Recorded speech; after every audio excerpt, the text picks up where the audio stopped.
Hi, my name's Phil. I like talking about politics, and in this video, I'm going to be commenting what I'd already said was an ill-advised motion by Ian Blackford of the SNP to bring a vote of no confidence against Boris Johnson. That being said, there was no harm done. Very happy to say that. There were some very remarkable features of the debate, which I think it's worth going over.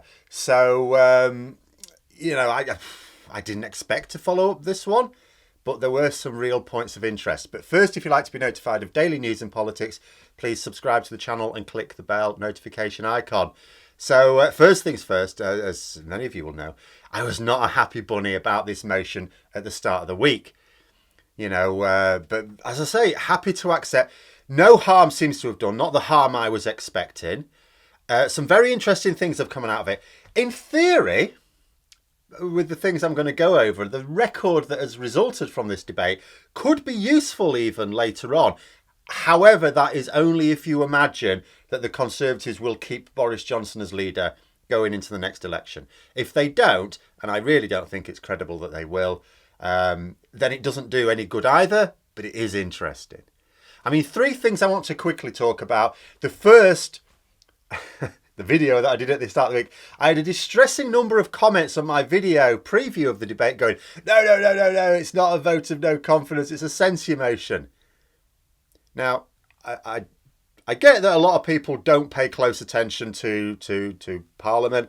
I don't know what people think a censure motion is, but it's what you call a motion that an MP brings when they wish the Prime Minister to face a vote of no confidence. In fact, here is the wording from the website for the UK Parliament that explains what these motions are. I quote, "A motion of no confidence or censure motion is a motion moved in the House of Commons with the wording that this House has no confidence in HM government. If such a motion is agreed to, and a new government with the support of a majority of MPs cannot be formed within a period of 14 calendar days, Parliament is dissolved and an early general election is triggered." So be under no illusion, this was a motion to bring down the government, obviously something that couldn't possibly happen with such a large majority. Bear in mind it even failed against Theresa May in 2019 when she had no majority and was only a matter of weeks away from being made to walk the plank by her own much fewer in number MPs. And to head off what might be another potential blind spot for some people, again, there are things about parliamentary procedures that seem odd. Naturally, the vote was, as I say, handsomely defeated by the Conservatives. Of course it was. MPs from the SNP, of course, but also Green MP, Lib Dems, Labour, Alliance, Plaid, the SDLP, all voted in favour of the motion to express their lack of confidence in the government. Only Conservative MPs voted against the motion. But of course there are a lot of them. The Alba Party MPs and those from the DUP abstained altogether.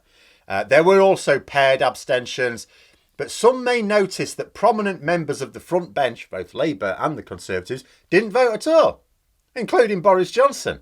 The Prime Minister didn't even vote to save his own job. But this isn't because he couldn't be bothered, for once. Same reason why Keir Starmer didn't vote in favour of the motion either. It's not because he didn't want it to succeed or didn't want to engage with it. It's a convention. It's how it works. Because Ian Blackford is not the leader of the opposition, he had to bring the motion as what's called an opposition day motion. And members of the front bench don't get involved in these. It's one of those parliamentary conventions that sometimes is confusing, has its good reasons. But most of these things, because they're not newsworthy, most people aren't aware of them. So whenever one is used for something quite remarkable, and we've had a few of these in the last few years. I mean, British politics is under massive strain at the moment. It just sometimes seems a bit odd. But basically, Parliament is centuries old, a lot of conventions, many for good reasons, some arguably archaic now, that because they don't often become newsworthy, like I say, just seem odd to some people who don't make a habit of observing Westminster business. But with those conventions out the way, let's look at the two most remarkable features, for me, of the debate itself. The first, and this is what actually made me breathe a sigh of relief, really, but the first is that hardly anyone took part. Except for the SNP, of course. That included Conservative MPs who didn't seem keen on rocking up to defend their leader from this motion. They voted it down, of course, but clearly didn't feel like putting on record any specific praise for their wayward captain. Now, this is good. Like I say, earlier in the week, I said that the best thing that could come out of this motion was nothing at all, because it couldn't succeed.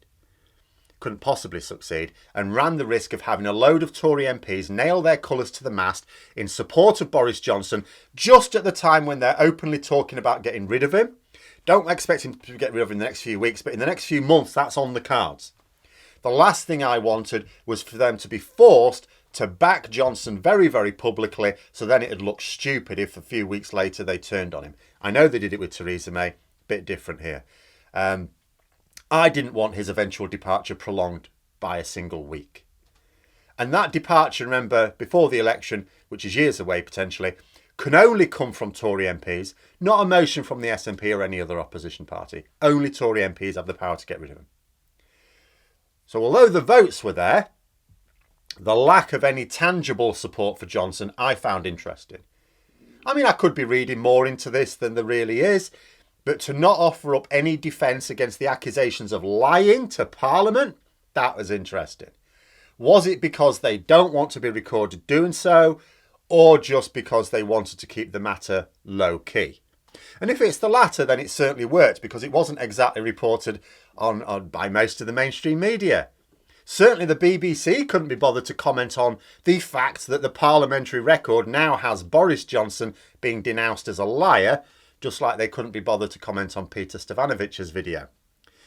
But the second remarkable feature, when it comes to lying, was that Ian Blackford was able to call Boris Johnson a liar, used the word, and did not have to withdraw his comments. He actually called him a liar, albeit in a limited and specific way, you understand. Now compare this with Labour MP Dawn Butler earlier this year, calling Boris Johnson a liar also, being invited to withdraw her comment, refusing and being told to leave the chamber. Is this double standards? No. See, there are things you can't say in Parliament and there are things you can. You know, you can allude to almost anything. You just have to be careful about the way you do it. Of course, you can accuse the Prime Minister of dishonesty, but there is a way that is acceptable and follows the convention, and there is a way that is not. Dawn Butler needed to get kicked out of the chamber for tactical reasons, so she deliberately went about it in the wrong way, so to speak. If she had made her points using acceptable parliamentary language, said basically the same thing in a different way, hardly anyone would have known about it. Her followers would, because she'd have tweeted about it. That would have been it. She was speaking in a very sparse chamber. There was hardly any bugger there on a Friday afternoon.